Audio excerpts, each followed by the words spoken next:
temps, nous allons à présent réaliser le tirage sentimental des balances pour le mois d'octobre 2020. Alors, nous allons commencer par les balances en couple.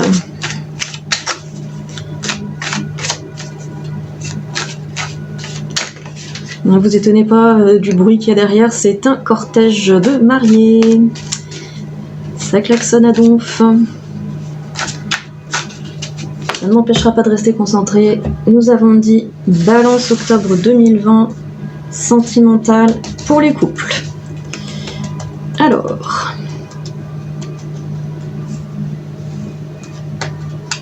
qu'avons-nous ? 1, 2, 3, 4 et 5. C'est parti. Donc,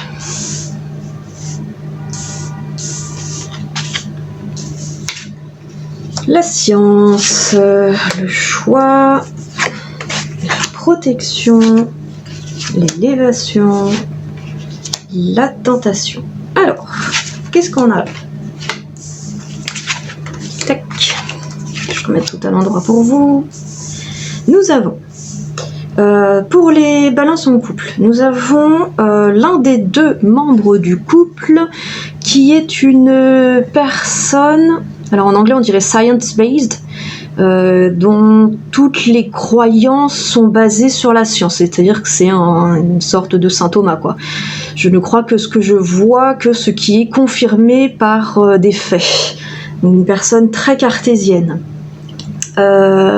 À côté de ça, par contre, on a une personne qui est tout le temps dans le doute. Donc l'un de vous deux est plutôt du genre cartésien, à toujours savoir où il veut aller, et l'autre est plutôt en mode je sais pas où je vais, je sais pas comment je vais faire, qu'est-ce que je dois choisir, j'ai 2 options, j'ai 3 options, oh mon dieu j'en ai 5. Do not panic, car car en effet la relation se passe bien et a même tendance à s'améliorer. La carte de l'élévation, c'est une carte des sentiments grandissants, donc pas de panique. Et ici nous avons la carte de la protection qui dit que votre relation est vraiment très je vais dire très productive, mais c'est pas tellement le terme. Voilà, c'est une relation qui se développe bien, qui se passe sous les meilleurs auspices. Il n'y a pas de raison de flipper, quoi.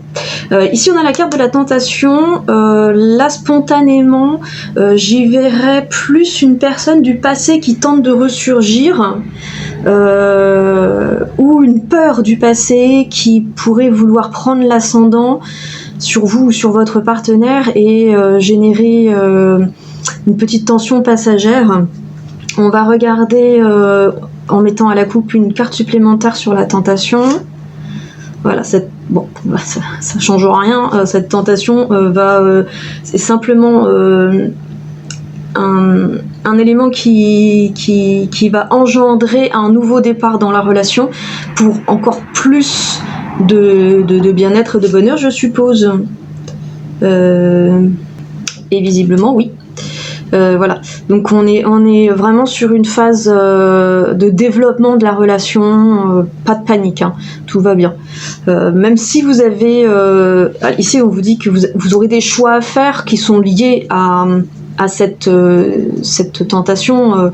Peut-être que la personne est trop absorbée par ses activités professionnelles ou personnelles et que du coup elle vous laisse pas assez de place. Vous aimeriez en tout cas qu'elle vous laisse plus de place, mais voilà, il suffit de lui en parler, hein, parce que à partir du moment où le doute est levé, la relation elle est exponentielle, hein. Voilà ce qu'on pouvait dire donc pour les balances en couple. Maintenant, on va faire le tirage pour les balances célibataires et on va regarder un petit peu de quoi il en retourne. Balance célibataire octobre 2020.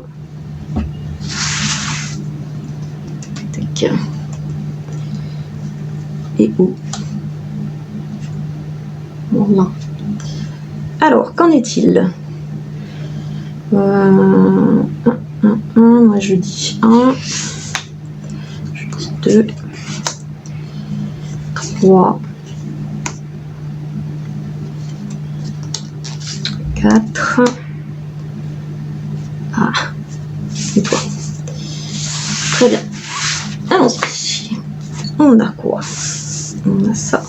Et ça, tac, tac, en place les gars. C'est parti. Donc le mensonge, le voyage, la mutation, le retour et le choix. Ah bah, c'est quand même quelque chose d'assez simple à lire. C'est-à-dire, pour les balances célibataires, vous avez une personne dans votre passé proche qui vous a menti, trahi, et donc cette personne-là a créé chez vous des blessures.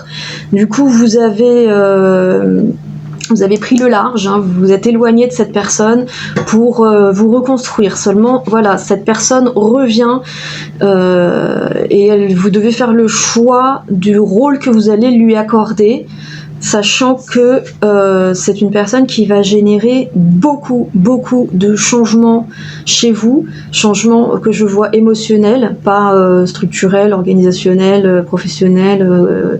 Voilà, je vois pas de belles choses pour l'instant, donc on va faire un complément sur la mutation. Quel type de changement cela va-t-il provoquer chez vous? Voilà, en même temps, en général, quand on a quitté une personne parce qu'elle nous a menti, trahi, on n'est pas forcément dans les meilleures dispositions pour l'accueillir. Voilà. Donc, visiblement, cette personne qui revient est soit en couple ailleurs, soit courtisée déjà ailleurs, et donc, du coup, elle va peut-être retomber dans ses travers de mensonges et de trahison. Bon, apparemment, elle se sera amendée. Je suis pas convaincue de ce que je vois, moi. Ouais, apparemment elle ferait son mea culpa. C'est pas impossible. Moi, je suis toujours très dubitative quand on voit des gens qui reviennent comme ça, on sait pas trop comment ça se fait que voilà. Donc peut-être que le sujet sur lequel il vous a menti n'était pas si grave. Hein. Faut voir, je vous laisse vraiment seul juge de ce qui ressortira, mais pour moi, donc vous êtes parti parce que vous avez été blessé par cette personne, vous vous êtes éloigné autant que faire se peut pour vous reconstruire, la voilà qui ressurgit, qui génère chez vous des doutes, hein, des craintes sur le rôle qu'elle aurait à jouer, parce qu'elle va provoquer des changements profonds en vous, sachant que cette personne n'est pas forcément disponible, mais malgré tout, elle aurait un effet bénéfique, d'après ce qu'on a là, et sur le choix, une fois le choix fait, ça vous fait passer un cap. De quelle nature, je ne serais pas capable de le dire, ça vous fait passer un cap.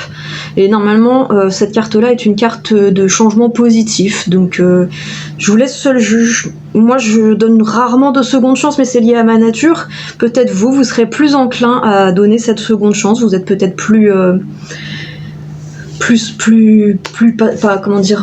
moins retors que moi.